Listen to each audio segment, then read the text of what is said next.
고시생이지. 아니 그 정도는 상식인데 제대로 알고 오셨어야죠. 무슨 소리 하시는 거예요? 차용증은 공증을 받아도 법적 효력이 없다 주장하는 아들. 과연 누구의 말이 맞을까요? 어렵다. 예. 다른 얘기로 두 분이 친구 같지는 않죠? 지금 알아 보이는데 사실 한 3살 차이밖에 안 난답니다, 두 분이. 예. 근데 중요한 거는 그 내용으로 들어와서요. 그 고생만 씨 모자는 안 되긴 했지만은 그 공증까지 받아놨으니까 지금까지 공증의 효력을 얘기하고 있었는데 도도의 여사의 얘기가 맞는 것 같은데요. 이거 다 냉장고 지금 빼도 될 것 같은데 어떻습니까? 네, 정답은 도도의 여사가 틀렸습니다. 아, 그래요? 네. 그 도도의 여사가 받은 그 서류를 잘 보시면은 두 사람이 작성한 차용증에 이제 공증만 받았다는 것인데 예. 이걸 법률 용어로는 이제 사서증서를 인증받았다고 합니다. 사서증서. 네, 사서. 예. 네. 이렇게 그 자필 차용증에 대해서 공증을 받는 경우에는 그런 돈을 빌려준 사실이 있다라는 것에 대한 확인은 되지만 그 자체로 우리가 말하는 집행력이라는 것을 부여받은 게 아니기 때문에 그 차용증에 대한 그 사서증서 인증만으로는 저렇게 그 돈을 빌려간 사람 집에 가서 마음대로 그 TV나 이런 걸 드러내고 막 강제 집행을 할 수 있는 건 아닙니다. 그러면 그 아들 말이 맞네요? 네, 아들 고시는 말이. 못 붙어도 맞는 말 했네요.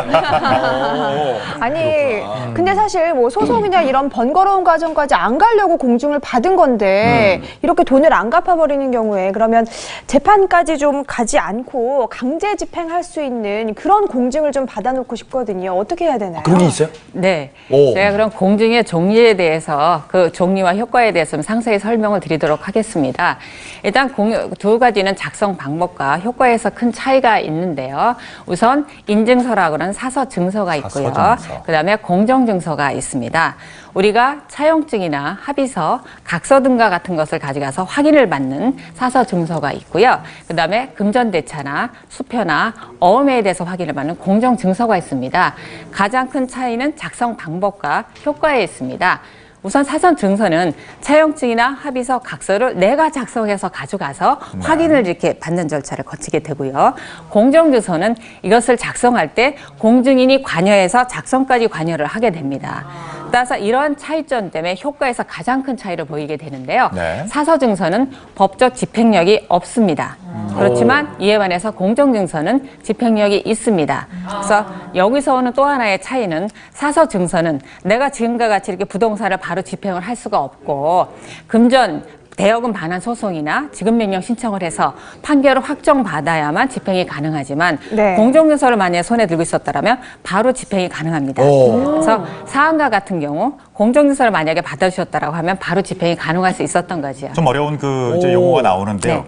네. 소비대차? 이게 네. 무슨 뜻이죠? 돈을 빌려주고 받는 관계를 소비대차라고 합니다. 우리가 그러니까 그 차용증을 쓰게 될 때 소비대차를 확인하기 위해서 쓰는 겁니다. 그때 그래서 소비대차라고. 그러니까 우리가 일반적으로 하는 공증이라는 거는 서로 이렇게 합의하에 문서 작성해갖고 사무소 가가지고 공증 도장만 찍으면 그게 네. 공증증서들이 그건 사서증서군요. 네네, 그렇습니다. 그러면 그거는 아무 효력이 없는데 받아놓을 필요가 없겠네요. 그러면 네. 그 굳이 공증까지 뭐 아무 받아야 할까요? 효과가 없는데 아니요. 그걸 뭐 하려고? 그 아무 효력이 없는 게 아니고요.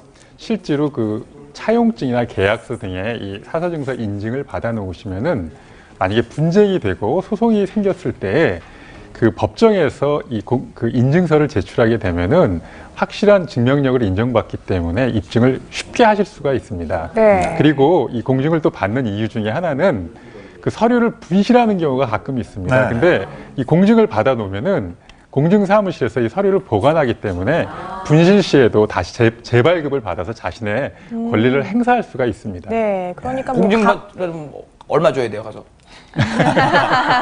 네네네. 이따 알려주세요. 네. 이따 나옵니다. 이따 나와요. 네, 예. 일단요, 강제 집행력은 없어도 확실한 증거가 된다고 하니까 공증은 네. 받아놓는 게 좋겠네요. 예. 우리가 알아놓으면은 참 편리한 게 공증제도인 것 같은데요. 그렇다면은 이제 구체적으로 이걸 이제 이용하려는 분들을 위해서 안내를 좀 자세히 해주시겠습니까? 물론 변호사님한테 받는 게 맞죠, 절차상? 네, 그렇습니다.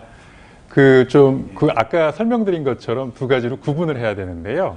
그 사서증서를 인증받는 경우와 공정증서를 작성하는 경우로 나온다. 예, 구분을 해서 설명을 드리면 될 것 네, 같습니다. 비용도 나오네요. 네. 네. 그 이 사서증서의 인증을 받는다는 것은 뭐 진술서나 사실확인서, 차용증 이런 것에 대한 확인을 받는다는 건데 이때는 그 확인받을 문서를 가지고 가셔야 됩니다. 그리고 신분증과 도장을 반드시 지참을 해서 공증사무소에